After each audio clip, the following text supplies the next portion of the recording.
ઉઠ્યો કે છેલ્લા કેટલાક દિવસથી વિવિધ સમાજના આગેવાનો દ્વારા માગણી ઉઠી હતી કે માતા પિતાની મંજૂરી વગર પ્રેમ લગ્નનું કંઈક કરો, રસ્તો કાઢો.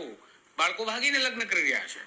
કેટલાકને નાપસંદ છે આ બાબત, અને બાકી હતા તો કેટલાક કલાકારો પણ આ મામલે કૂદી ગયા હતા. પણ સ્વાભાવિક રીતે બંધારણ લગ્ન માટેની નિયત ઉંમરના માણસોને અટકાવવા માટે કાયદો બનાવવા ન દે, કારણ કે તે વ્યક્તિગત સ્વતંત્રતાનો મામલો છે. જેમ દેશનો લોકશાહી દેશનો નાગરિક સ્વતંત્ર છે, તેમ દરેક લોકોની એક વ્યક્તિગત સ્વતંત્રતા છે, તેને હણી ન શકાય. પરંતુ સામાજિક આગેવાનોનું કેટલાક લોકોએ દબાણ સર્જવાનું શરૂ કર્યું, અને આ દબાણ સર્જવાથી સમાજ ઉશ્કેરાઈ રહ્યા હતા. અને ઉશ્કેરાઈ રહ્યા હતા એ સમાજમાં બેઠેલા લોકો ભારત દેશના હતા, અને તે મતદારો પણ છે, વોટ બેંક.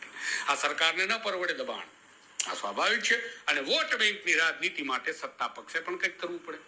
પરંતુ ધારાસભ્ય હેમત ખવા દ્વારા, સત્તા પક્ષ દ્વારા નહીં, હેમત ખવા જે વિપક્ષમાં છે તેમના દ્વારા વિધાનસભામાં બિન સરકારી વિધેયક પ્રસ્તાવ મૂકવામાં આવતા આ આખા મામલે સત્તાની રાજનીતિમાં હલચલ પેદા થતી જોવા મળી, અને તેનું જ આ પરિણામ છે તેમ કહી શકાય, જે ખૂબ જ સ્પષ્ટ બાબત છે. આપણે જોઈ પણ શકીએ છીએ. બીજી તરફ જોવા જઈએ તો લગ્ન નોંધણી પર નકેલ કસવી પણ હવે ખૂબ જરૂરી બની ગઈ છે, અને એ એક પ્રકારનું સારું કામ પણ છે. પરંતુ જ્યારે તેની પાછળ કોઈ મલિન ઈરાદો ના હોય, કારણ કે લલચાવી, ફોસલાવી, બ્લેકમેલિંગ કરી, ડરાવી, ધમકાવી કે છેતરપિંડી કરી લગ્નો થવાની ફરિયાદો ખૂબ મોટા પ્રમાણમાં સામે આવી રહી છે.